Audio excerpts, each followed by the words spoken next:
shall reflect on the life of Saints Andrew Kim, Paul Chong and companions.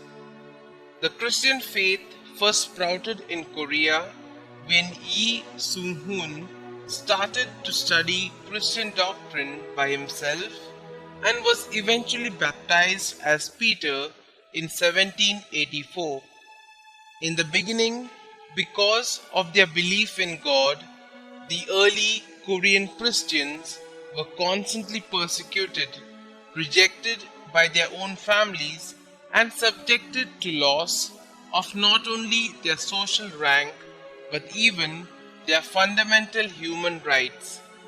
Nevertheless, the faith continued to spread.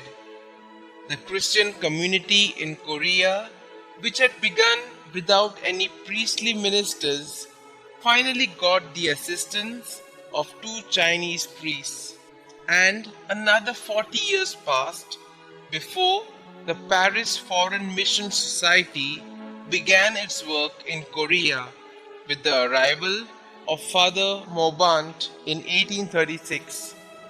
Until then, the Christian community consisted only of lay people. In the meantime, moved by an ardent desire for the graces of the sacraments, the Christian community of Korea appealed to the bishops of Peking and to the Holy Father in Rome to send them bishops and priests. Serious dangers awaited those missionaries who dared enter Korea. In fact, until the granting of religious liberty in Korea in 1886, there was a multitude of disciples who shed their blood in imitation of our Lord Jesus Christ, who submitted to death joyfully for the salvation of the world. More than 10,000 martyrs died in persecutions which extended over 100 years. They included 103 martyrs consisting of 11 priests and 92 lay people who were canonized on the 14th of May 1984 by Pope John Paul II, foremost among these being Andrew Kim Taegon and Paul Chong Ha-sang. Andrew Kim Taegon, the first Korean priest, prompted by his faith in God and his love for the Christian people, found a new way to achieve the difficult task of making a missionary entry into Korea. However, within 13 months of his priestly ordination, he was put to death by the sword.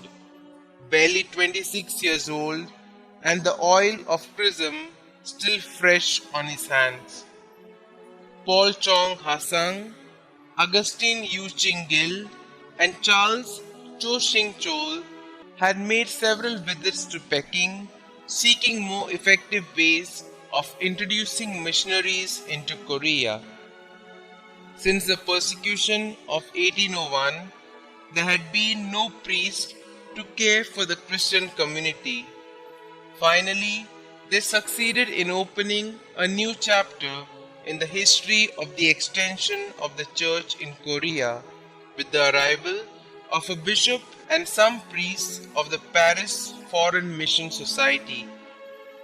Among the 103 martyrs were 15 virgins, including the 2 sisters Agnes Kim Hoi-ju and Columba Kim Hu-yun, who loved our Lord with undivided hearts. These women, in an era when Christian religious life was unknown in Korea, lived in community and cared for the sick and for the poor.